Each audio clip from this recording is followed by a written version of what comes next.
લખતર તાલુકાના માલિકા ગામેથી 5 શકુનીઓ ઝડપાઈ ગયા।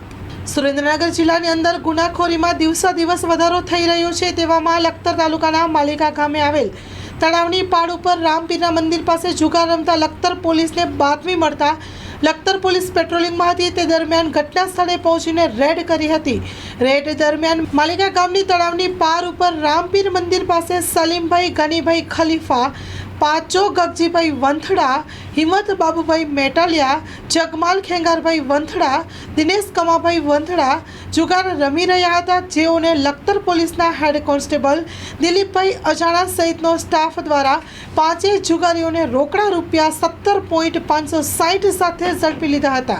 પકડાઈ ગયેલા આરોપી છે લખતર પોલીસ સ્ટેશન લાવી જુગાર એક્ટ મુજબ ગુનો દાખલ કરી વધુ તપાસ હાથ ધરી છે।